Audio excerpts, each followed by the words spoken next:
Hello and welcome back to Tradie Business School, the podcast where we have real conversations and share insights and tips into how you can grow and run your trades or contracting business more easily, enjoyably, and profitably. I'm joined by my co-host today, Adam Spencer. How are you today? I'm very well, Miranda. Thank you for asking.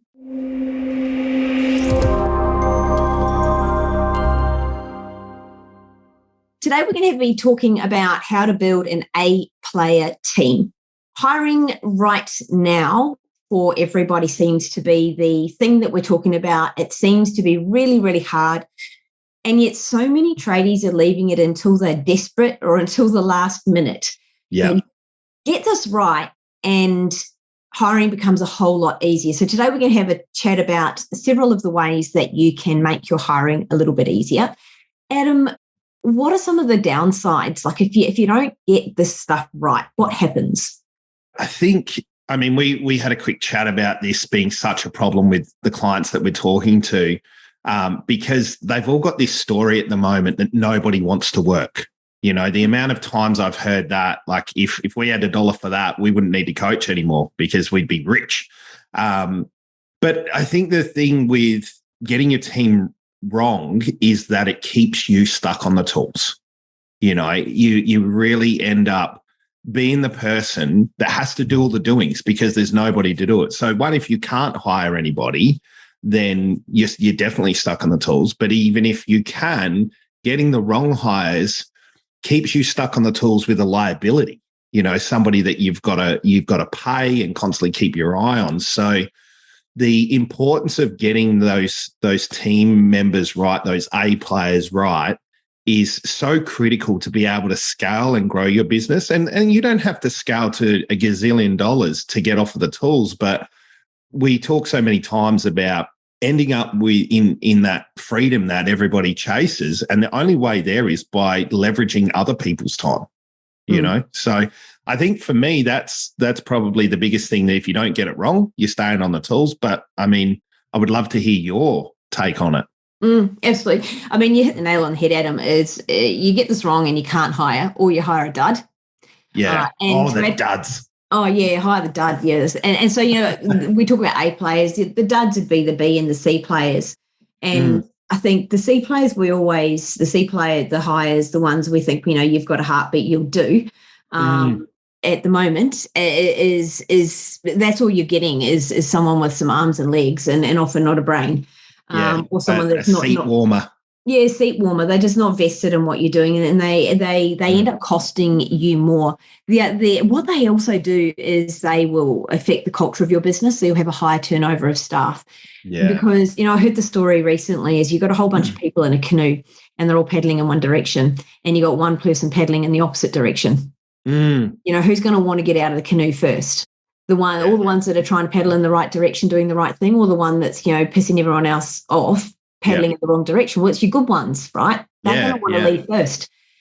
And it's easier to notice who a C player employee is. So it's the B ones that they sort of sit in the middle that are not ideal. Yeah. They're dangerous, I feel, because they masquerade as the A players, but they often slip down and play at the C level. Like that's how I feel with the experience that I've had. And I, you know, full confessions here, like I've worked with C players and I've allowed myself to be dragged down to their level. You know, there's an old saying with idiots, you know, never argue with an idiot because they'll drag you down to their level and beat you with experience.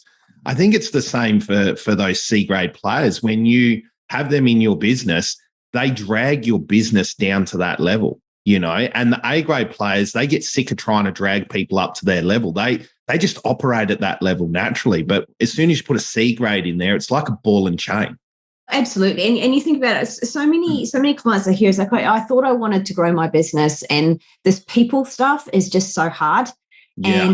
And so that's it. I don't think that's what I want anymore. Yeah. If you could say to them, if you had a whole team of A players, would you stay in business? Would you keep going? Oh, hell yeah. Of course I would. So, you know, get this right. Get the hiring part right. And we're going to talk through 3 tips in just a moment. Yeah. You get this right and you will attract great people. You will attract A players. you'll have people actually applying for your positions, and you will boost the turnover, not boost the turnover. You don't want to boost the turnover of your business, but you don't want to boost the turnover of employees. You will reduce the turnover. In other words, put more simply, you will keep them longer. You will hire better people, and you will keep them for longer. So one of the things that people often overlook here when they think that, hiring is just sticking a job ad out there and getting people to apply. It's not. It starts way before that, and this is where so many businesses get it wrong. This is, in fact, a branding conversation. It's a branding conversation, but and branding and marketing, but not for customers, for staff. And wait, what? I know, right? We're talking marketing to employees? We're talking marketing for employees. Wow. And so this is the key mindset. If you take one thing away from this podcast today as you're listening, you must treat hiring as marketing for staff. And you may have heard of employer branding before. Often people think it's for big businesses. Corporates. Corporates, large companies. Isn't that what employer branding is? Yeah. Branding, marketing, Nike, who else? McDonald's, they're corporate, big logos, big images, that's marketing, isn't it? Yeah, well, I know. And they think they can do all of that.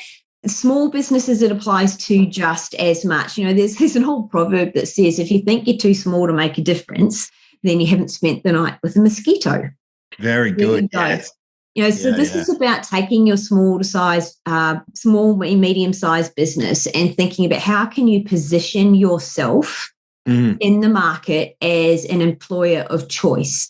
How can you stand out to those employees? Now, think about it for a moment.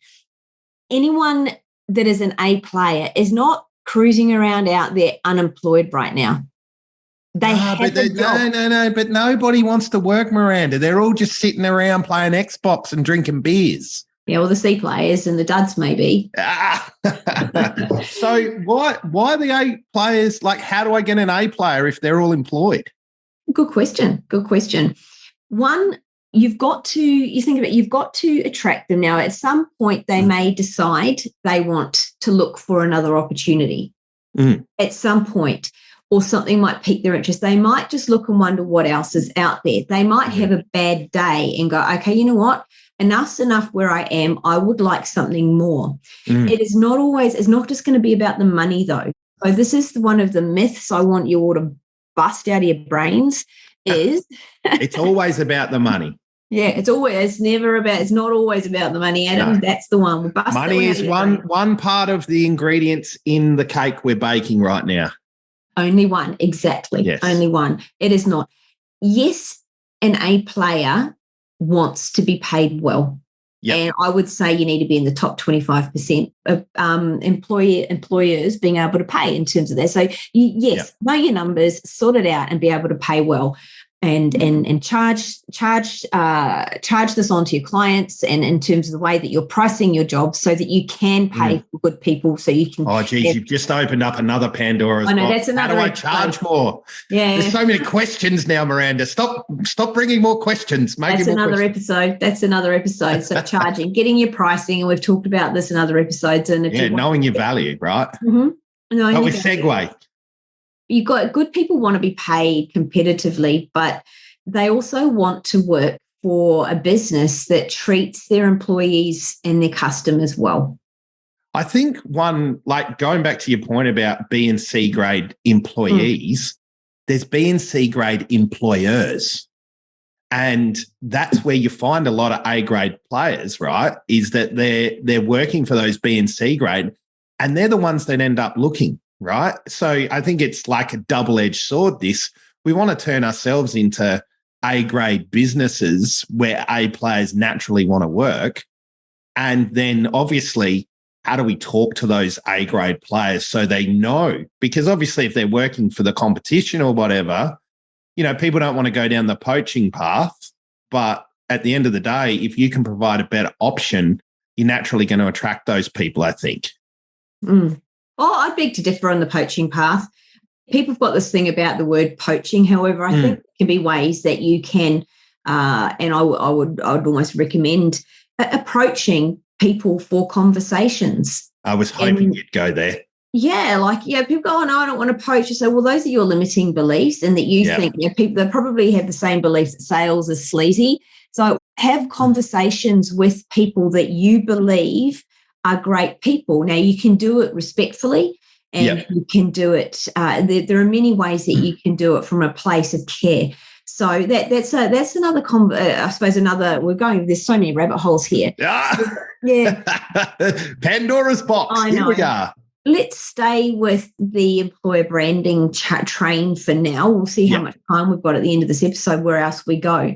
But one of the keys that I'd love the listeners to take away is the first thing you need to always think about is how do I market my business as a great place to work? And the C word, culture, is one of the first. I thought you were going somewhere else then. I thought you were going to say COVID. So many bad C words out there. Yeah. Oh, yes, but not culture. Culture is a great word. Culture is a great word if you get it right. Yeah. Well, everyone, and this is, I like that. I like that a lot, Adam, because so many businesses go, you're building a great culture. Whether you build your culture, design your culture, or don't, you have a culture. So in your culture, one of the best ways through the lens of employer branding is to think about, what do your team say about working for you? Oh, that's going to trigger some people. They're not going to want to know that. Well, they might delude themselves and think that they're going to say it's a great place to work. But think about, what is my culture? How would you define your culture? If you were to ask your team in your weekly toolbox meeting, like, do you give me one or two sentences of what it's like to work here? And maybe you open that up as a box where people can anonymously write some things around describe the culture. What are some words that would describe the culture here? That will give you a feeling for what your culture is really like, because that's what you need to leverage when you're branding. That's what you need to capture as you're positioning yourself moving forward. And if what you hear is not what you think it is, then that's an opportunity to fix it. Yeah. So, well, I mean, what do we do in that instance when we hear, like, because I've been a delusional business owner before, where I'm like, yeah, everything's tickety boo, you know. I'm so head down, bum up. I think I've built an amazing culture, but you know, behind me the wheels are falling off. What happens when you have that aha moment, that light bulb, where it's like, oh my God, the culture's not what I thought it was going to be, or I've created a monster.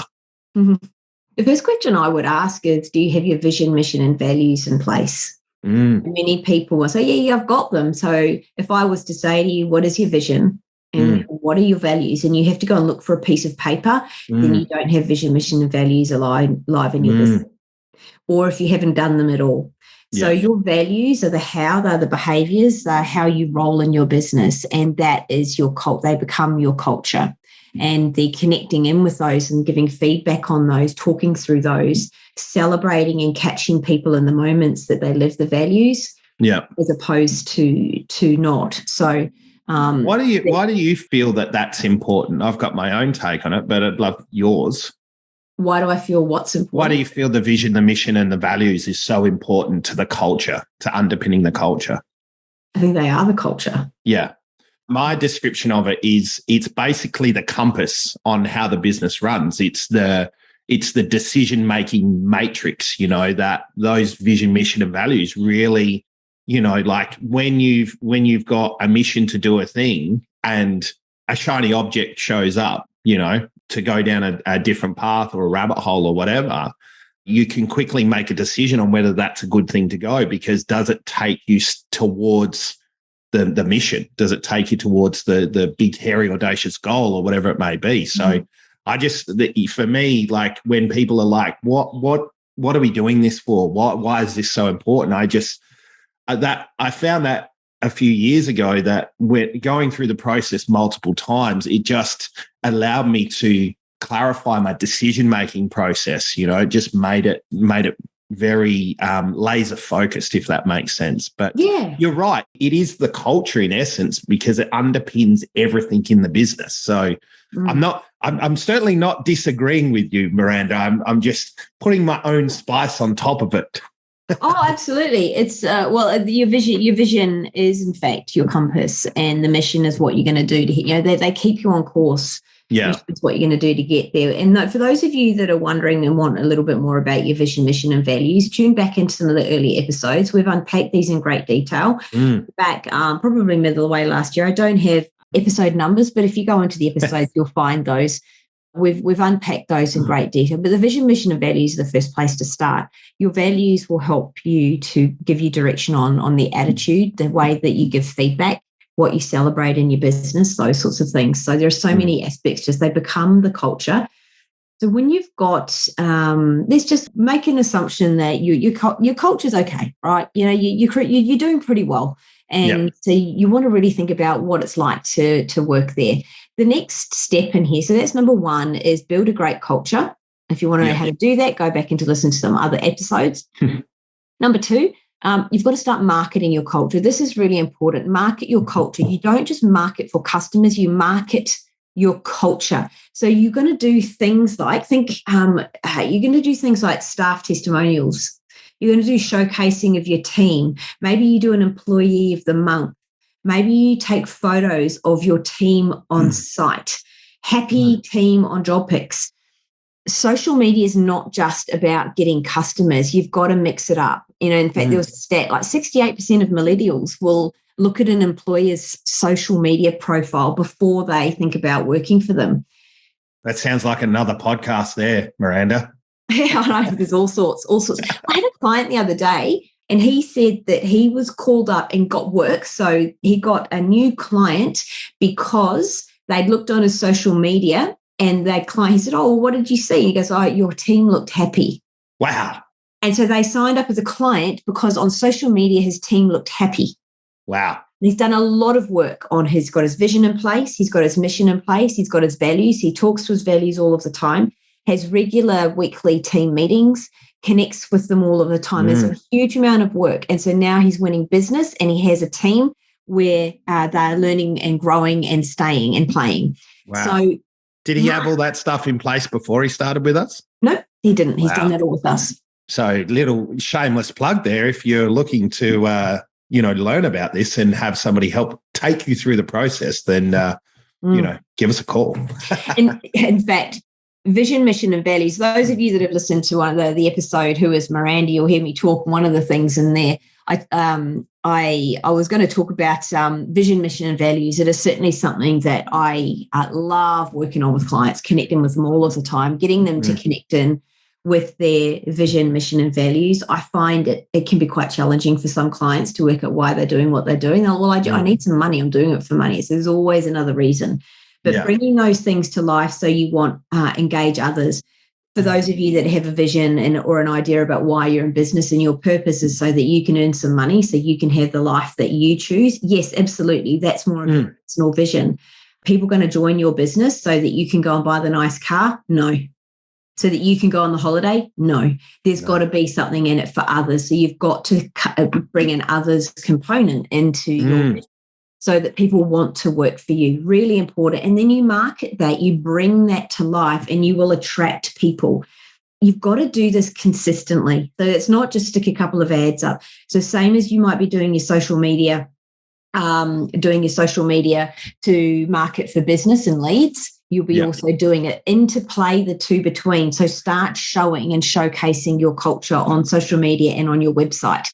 Yeah. Which leads me to the third point today, which is to have a work with us page on your website and showcase images and things around what it's like to work for you on your website always. Have a form on your website so that they can fill it in to be notified when a position becomes available. So you're going to gather a list of people looking for work at some stage.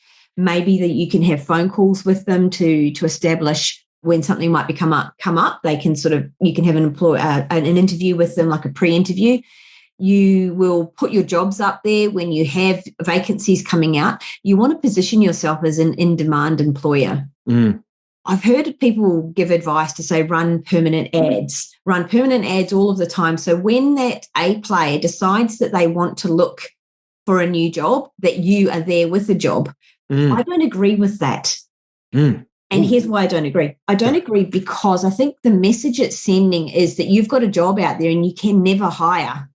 No one wants to work for you, or you've got high turnover subconsciously. So you've got to bring in one of Cialdini's laws of influence in here. So scarcity, right? Scarcity. Yeah. So bringing that in there, that when jobs are available, they're there. And other than that, you have a way to connect, position yourself, work with us, talk to the roles, talk to what's going on. Yeah. And if you advertise and run a job for a period of time, have an expiry date on the ad, have a closing date, pull the ad down, and then even if you don't have applicants for it or something's going on, pull the ad down, leave it for a week or two, then re-advertise it and just change it slightly so it looks for another job. But just to leave the same ad running over and over and over and over, in my opinion, and I'm not saying there's a right or a wrong here, it's just worth thinking about, it sends a message that no one wants to work for you. You can't hire. Yeah, yeah. I think one of the biggest mistakes I see with ads as well is the language. And the one thing that drives me absolutely bananas is when companies talk about themselves. Because the thing is, the employees really, unless they've gone through what you've just sort of talked about and they've connected with the culture of the company and that sort of thing, they don't care too much about that stuff. They're worried about what you can give them. Can you give them security? Can you give them the hours that they want? Can you give them a conduit to their goals and dreams? I mean, I can't remember the exact saying, but, the best way to make money is by helping other people solve problems. Something along those lines. You probably know it off by heart because you're so smart. But, it is the thing that drives me bananas. And when I've sort of A/B tested we are this business and we do this turnover and we are amazing and blah, blah, blah, blah, blah. The caliber of people that attracts versus you are this person, you take pride in your work, you're concerned about these things, lists off all those things, and you want flexible hours and blah, blah, blah, blah, blah, whatever. That the caliber that attracts is just, it's that A-grade player. I definitely get less applicants, but there's so much higher quality. So, just learning those skills and understanding what people want, solving their pain versus bragging about how good you are. McDonald's can say that we are hiring because we are this, because they've got that kind of, they've reached that upper echelon, where people just naturally want to work for them because it makes sense. But when you're a smaller person, you've got to do the smaller things that attract people and speak their language and those sorts of things, So absolutely agree. Really important. Yeah, absolutely agree. The job ad that has the about us, and we've been around for this many years and we've done these cool things and we do all of this stuff and we're awesome. I'll refer to in copy words, you're just weeing all over yourself. Really. Yeah. You've got to write to the person first, and that's another killer fish, can of worms to go in. But let's wrap this up. This episode, how to hire, how to build an A-player team. How to build an A-player team is to build a great culture. You've got to have a great culture. You have to market that culture, and you have to make it really easy for people to apply and to know that they actually want to work for you. You have to be top of mind when people actually want to start looking for another opportunity. You want to be around all the time and marketing yourself so they think, hey, I'd like to go and work for somebody else. Oh, I know, ABC Plumbing is the business that I want to go and work for. Yeah. I'm really interested. They look pretty cool online. So start thinking about this. The key here is this is a long game. And many of you listening are reactionary and playing a short game. So flip that now and start thinking long game. Think now what you can do to hire in 6 to 12 months. Yeah, because it's not going to get easy really quickly at all. There's not going to be some magic bullet influx of skill coming in, so that this is going to be around for a little bit longer. And regardless of if there is a whole lot of skill, you still want the A players. So start now and start playing the long game. Play the long game. You heard it here first. There we go. Anything you want to add before we wrap up today, Adam? No. I think it's been great. I think the skills shortage is not going anywhere anytime soon, so people have got to get the old adage, work smarter, not harder. Don't just try and pump out 1,000 ads to get 1,000 applicants that are all junk. Usually most people need one good employee.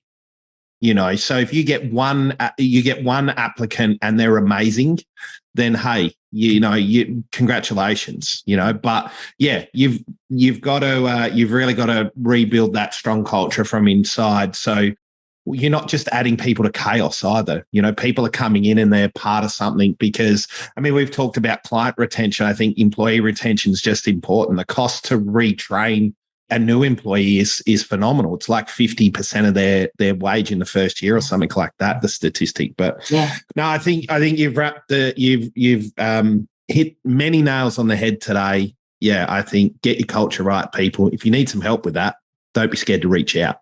Yeah, absolutely. So for those of you listening today, if you haven't already joined the free group, Tradies and General Contractors Global, jump on in there. I do a free training every week. Other people may do some free trainings. There's some great tools in there. So jump in there on Facebook. We'd love to have you in there. And other than that, thank you so much for tuning in today. Until the next episode, bye for now.